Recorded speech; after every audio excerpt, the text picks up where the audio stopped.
Вторая глава, или вторая серия в нашем сериале о смирении, называется «Искать Бога с Божьим народом». Знаете, история такая очень своеобразная. Там был вот этот мужчина, царь Самодур. Помните, мы в прошлый раз разбирали, он увидел сон. Мало того, что он увидел сон, он очень сильно обеспокоился, у него величайший страх появился по поводу этого сна, и он подтянул всех своих вот этих вот колдунов-советников. Сегодня до сих пор у некоторых правителей, некоторых государств существуют астрологи, все эти ребята, которые помогают духовный мир увидеть, третий глаз открывают. Такие вот советники демонические. До сих пор сегодня в разных местах есть эти люди, к которым обращаются за знанием духовным, к которым обращаются как к ясновидящим, которые могут предсказать будущее. Вот у этого царя была целая команда таких ребят. Он их всех собрал, и Даниила он почему-то с друзьями тоже туда ввел, потому что они могли какие-то вещи от Бога говорить. Смешали все. Колдунов, чародеев, оккультизм, Божье, не Божье. И вот Библия описывает эту историю, что этот мужчина решил уничтожить всех этих чародеев, колдунов, волхвов, и Даниила тоже, и Сидраха, Мисаха, Авдинага тоже, потому что они были как бы к этой команде приписаны. И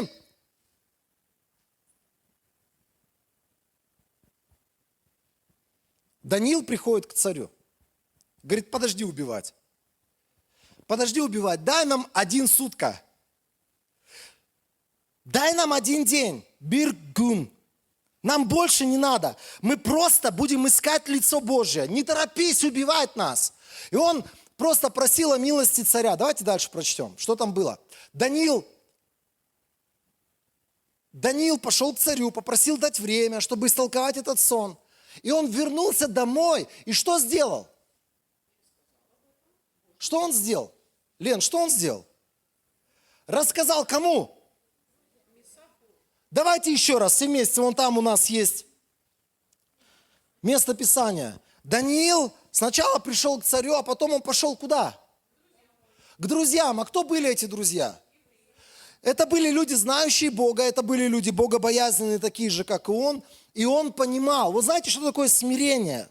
Это когда ты понимаешь, что у тебя сейчас такая ситуация, когда ты нуждаешься в поддержке Божьих людей.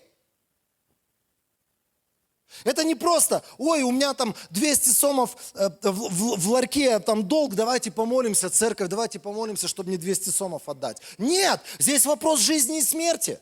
Здесь вопрос очень важный, который влияет на будущее этих ребят. Им сказали: завтра вас уничтожат.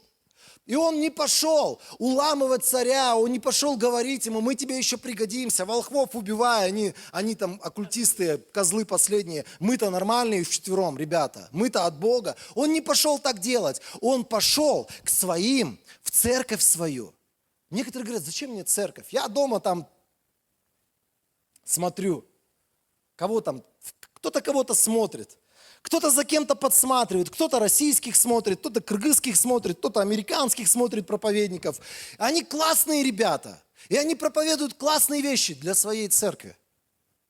Для ситуаций, которые есть в их церквях, для проблем, которые есть в их церквях. Бог создал нас таким образом, что я должен быть частью божественного сообщества. Слышите? И когда у тебя есть беда, нужда, проблема, ты пришел к своим, в церковь Божию, и вместе с ними начал взывать к Божьей благодати.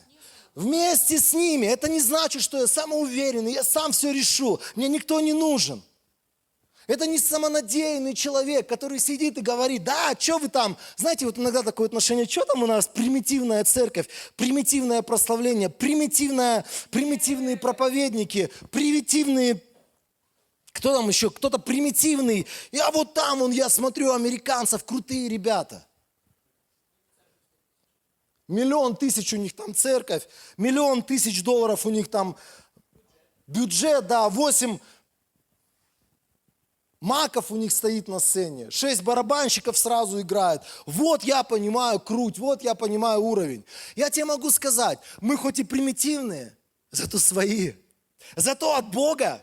Зато те, которых Бог поставил, чтобы на эту землю влиять. Я хочу вам сказать еще больше. Сегодня самонадеянные и самоуверенные люди, которые выросли в церквях, ты с ними встречаешься когда? Они говорят, ой, что там это ваша церковь, секта. Вы же секта. И ты смотришь на этого человека, и охота стукнуть ему так по голове, чтобы до него дошло, что ты, чувак, на опасной дорожке. Это такая дорожка в страшные проблемы, которые ты можешь себе нажить. Не позволяйте никому в вашем окружении говорить о том, что вы сектанты, что вы в какую-то секту ходите. Вы ходите в Дом Божий, вы часть народа Божьего, вы часть святой Церкви Божьей. Слышите меня, друзья? У вас дети, может быть, выросли, они такие стали там сами себе на уме, им кажется, что они такие крутые, а все благодаря мамке, которая 20 лет за этого человека молилась, там 20 лет вкладывала в него какую-то жизнь Божию, истины Божьи, и потом он вырос, такая самодовольная рожа, ходит и рассказывает о том, что ты, мать, жизнь зря проживаешь в своей секте. И он не понимает, что он сегодня жив, богат, что-то имеет только благодаря тому, что ты молилась все это время. Это опасный путь. Останавливайте, ребят. Отрезвляйте таких людей, которые вам говорят подобные вещи. Слышите? Я сегодня такой человек, который, как вот некоторые говорят, за церковь там глотку порву. Я понимаю, что самое дорогое, что есть сегодня у Иисуса, не здания церковные, не пасторы крутые, у которых там 1 000 000 подписчиков. Не ребята, которые там сегодня благодаря Богу заработали $1 миллиард. Нет. Для Бога сегодня важны вот эти вот церкви, которые повсеместно, по Кыргызстану разбросаны. Большие, маленькие, разные. Русскоязычные, кыргызоязычные, узбекоязычные, даже англоязычные у нас есть. Они дорогие сердцу Божьему собрания. И это самое дорогое, что есть у Иисуса. Не позволяйте никому в своем окружении надмеваться, прикалываться, надсмехаться над какими-то церквями. Потому что Иисус ревнует о своей церкви. И для Иисуса это самое дорогое, что у него есть.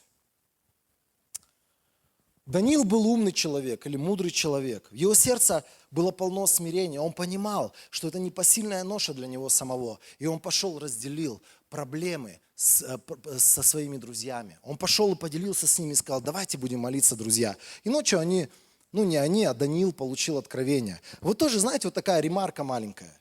Некоторые люди говорят, я молился, ответа нет. Эти 3 парня тоже молились, а ответ пришел к 4-му, к Даниилу. Кажется, я молился, а ничего не произошло. Произошло. Просто если бы ты не молился, вот тогда бы ты увидел, что значит ничего не произошло. Произошло. Многие из нас, мы думаем, мы сами себе понаставили каких-то планов, идей. Мы думаем, вот я сейчас буду молиться, миллион долларов через к 30 годам заработаю. Да, Стас, тебе 30 уже? Вот там же вот есть такие... Есть же такие изречения, если ты в 30 лет не миллионер, значит, ты не знаешь Бога. Чего? Куча людей, зараженные разными идеями. Почему-то они думают, что это библейские идеи, потому что это какой-то еврей ляпнул, потому что какой-нибудь раввин об этом сказал, потому что еще кто-то, хороший человек, сказал об этом. И вот эти вот идеи, они вообще не библейские. И мы иногда ставим себе вот эти планы. Я хочу через год вот столько иметь всего. А потом что-то раз и не имеешь. Это такой расстроенный, такой вот поникший. Вот иногда ответы, они приходят не всегда так, как нам это предполагалось. Не всегда так, как нам это предполагалось. Слышите? И эти ребята думали, вот они сейчас будут молиться, скорее всего так думали, и они получат ответ. А ответа нет. Зато Даниил слышит Бога ночью, Бог ему говорит об этом сне. Он приходит к этому мужчине по имени Навуходоносор и говорит, слушай, царь, вот твой сон, вот ответ на этот сон. Что происходит?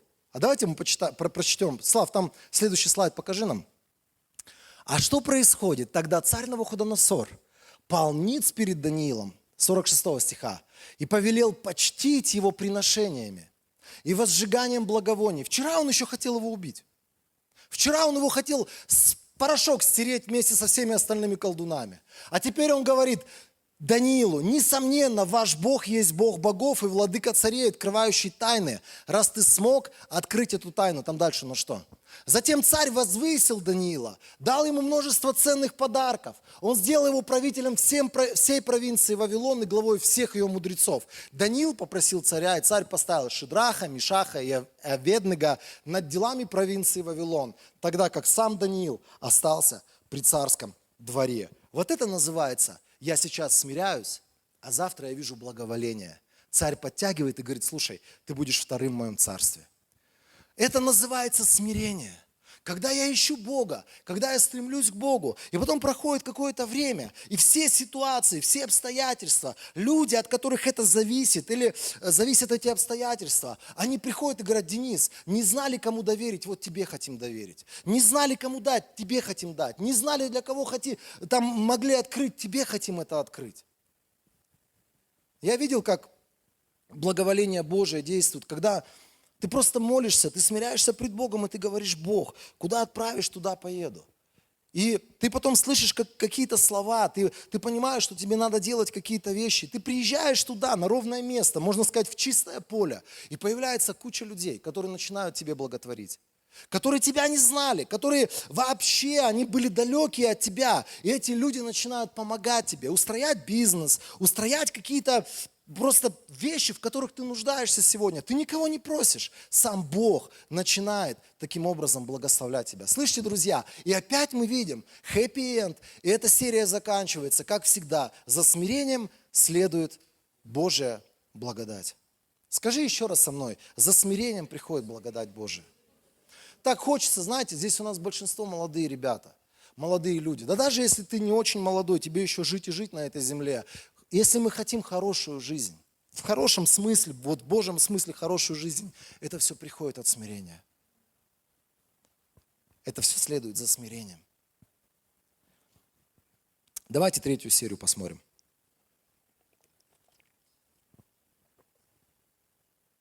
Ты можешь спросить: Денис, сколько там у тебя серий? Тебе не скажу, сколько серий, но могу сказать, что, скорее всего, все серии сегодня мы не увидим. Не хочу спонтанно заканчивать, как в прошлый раз.